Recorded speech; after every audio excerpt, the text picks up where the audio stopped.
SecondsOut with Ebanie Bridges. The fight week is finally here. Yes. This is a fight that's been sort of in the making and in the minds of fans for a long time. Did you ever think it would come around? Yeah, I knew it was eventually going to happen.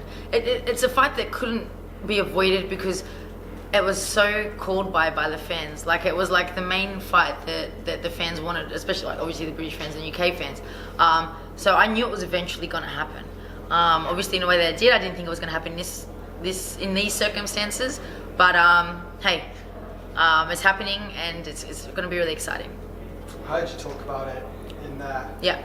The fact that you've fought not long ago, and the fact that there was maybe more pressure on that, knowing that Shannon Courtenay was coming up, and definitely you'd have that opportunity at world title. Yeah, definitely. So yeah, my last fight,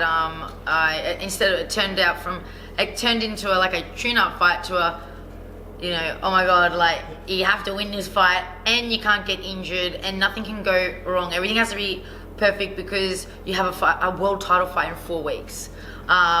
So that kind of was just like extra pressure.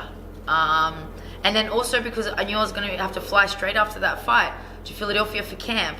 So I had to prepare everything for America, everything for the UK in 1 day, because I couldn't focus on that before my fight with Carol Earl, because I couldn't take any focus from what was in front of me, because if I did, you can't do that. I couldn't be going arranging like everything like before, like as if I was already going, because I still had to get through Carol.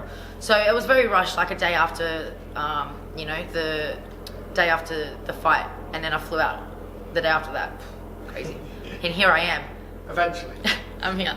Yeah. How do you feel like the preparation's been for this fight? Do you think it's been as good as it could be for it? Yes, definitely. I mean, I think having that fight was probably the best preparation that I could have had. I think having that fight and going those 8 rounds, first time ever going 8 rounds, and it was a grueling 8 round. Sure, it's tough. So I think that's definitely prepared me even more so for this. If I had gone straight into this fight after 13 or 14 months off and not had a fight, I think it would have been very different, because I know how I felt in that fight, and I was rusty for sure and very nervous because it was the first fight I had in so long. Like, just remembering what fight week was like, what the night was like, it was kind of like, it was very not clear for me, because it felt like so long. So now that's all out of the way, I feel like all the nerves about it's of course I'm gonna have some nerves on the night, everyone does, it's natural, but it's more of excitement rather than like, oh, what's all this about again, like how does this feel again, First time in the UK, I believe. Yes, first time in the UK. You won't have been able to see a whole lot of the UK. I know, yeah. But what have you thought of it so far? You know what, like I said, I haven't seen the UK, but I've seen a lot of British people, and everyone is so welcoming and really hospitable, and I think that having that kind of vibe here is very welcoming, and it's nice, makes me relaxed as well. I'm going to get out and see the UK after the fight, so then I'll have more of a judge on the UK. But it's cold. I was just outside before and it was cold, and I'm like, these people walking around here in like shorts and stuff, I'm like, I whinge about the cold like Brits whinge about this, like the heat, But yeah, it's good. In terms of the back and forth, shall we say, between you and Shannon, social media plays a huge part in boxing now, in the lead up to boxing, and you've used that in positive ways. How much of a part does it play for you? For me, I think it's one of the main reasons why I'm here, because I think otherwise I'd just be like an unknown, female boxer in Australia, like every other female boxer in Australia, and someone that you don't know, because we're so far away from everything. You need to connect with the world somehow, and we're so blessed these days that we have social media, and that I was able to outreach and just get my name and get who I am outside of this little, pond in a big ocean, and that's what social media is good for. So I think that, it's definitely helped me 100%, and everything. It's not just one thing. There's so many things that play a part. But I would definitely say that, and I recommend it to anyone if you want. You know what I mean? We're in 2021 now. Like, get with the times. You know what I mean? Like, use it, and even if you don't like it, I feel like you're gonna. If it's like, how bad do you want it? If you want to get known, you gotta make it happen. You don't get to go sit back in Australia going, I wish people knew me. Like, why can't, why am I not big? Or, do something about it. I have to say, looking at your social media, the overwhelming response is all very, very positive. Yes. But negativity is something that comes with social media around the world nowadays, I guess. Of course.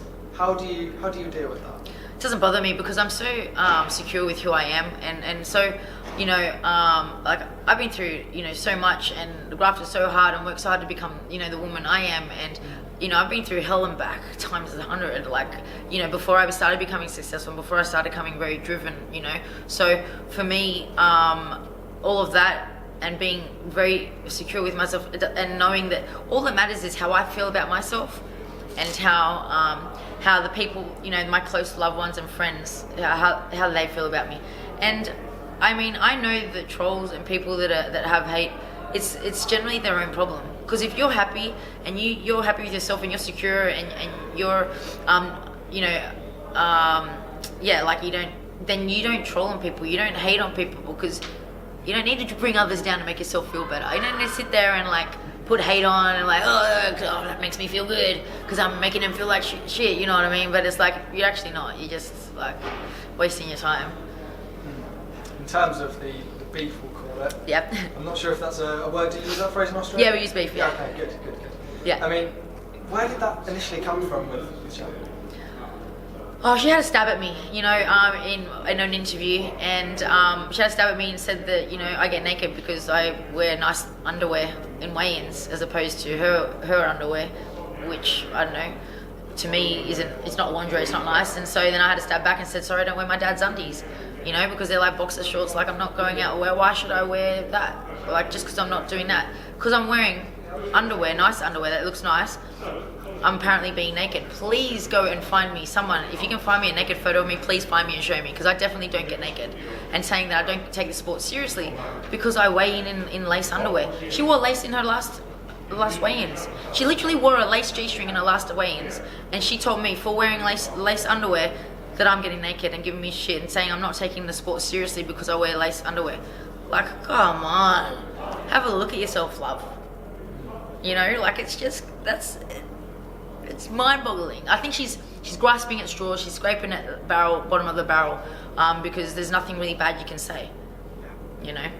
Do you have to use everything that's been said as motivation going into the fight? Oh no. No. No, I just motivate myself. You know what I mean? Me wanting to win and setting that goal that I want to be a world champion and achieving a goal is enough motivation for me. I don't really need to.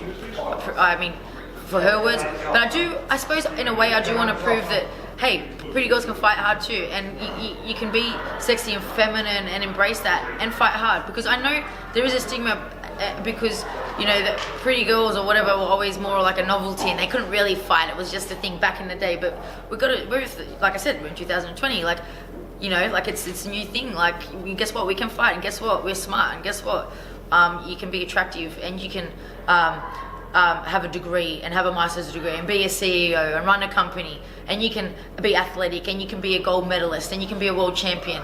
Just, you know, like this, you're not, what's that word, misogynistic, what's that, I can't know. I'm not a maths teacher, not an English teacher, but you know, like, you know, like guys that like put women down and misogynistic or something. I'm gonna give up now. That might be the one. Yeah, anyways, come on, you're supposed to help me, you look smart. I promise you I'm not. Yeah. In terms of the UK support, you're obviously incredibly popular with the UK fans. Do you think you're going to have the overwhelming support on Saturday night? Oh, definitely. If there was fans there, I think it would be. I would feel like a home fighter walking into that arena. I would definitely feel like if there was fans there. I mean, it's from what I see. So, yeah, that is great. It's so nice to have so much love. Like, it's really overwhelming. Like, it's almost unbelievable. Like, to think that all these people are so loving and supportive of me that I don't even know. You know what I mean? And I mean, they know me because they interact and stuff like that. But it's just it's such a beautiful thing, and to spread love and to spread that kind of positive stuff that I see on my timeline. I couldn't imagine what it's like to have so much hate and whatever towards me. And it would be hard.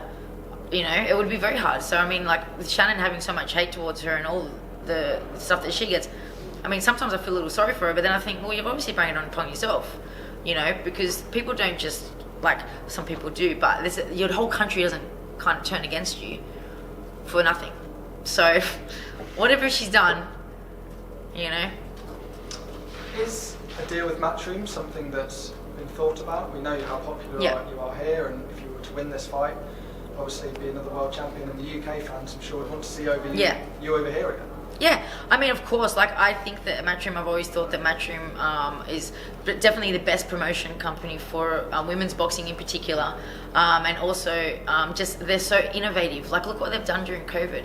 I think it's incredible. I love innovation, and I love people that think outside the square, and I think I just like to be around like-minded people as well. Like, I like to be around people that are driven and innovative and want to go outside the square and be different. You know, and I feel like Matchroom and Eddie Hearn in particular is like that. So definitely for me would be good to be part of that company. But again, I have done a pretty good job self-promoting. So I don't think it would be a problem if Eddie doesn't want to sign me up. But yeah, either way, you know, I'd be happy. But I'd definitely love to get back on a Matchroom show. You're a better promoter than Eddie Hearn then? No, you know, hey, I reckon we're pretty, like, you know, I don't know, like. Maybe one day. He's got more experience than me. I've only been doing it for a year. Take his job one day. Yeah. There's one thing I do have to ask you. There's been criticism of a world title fight between two inexperienced fighters.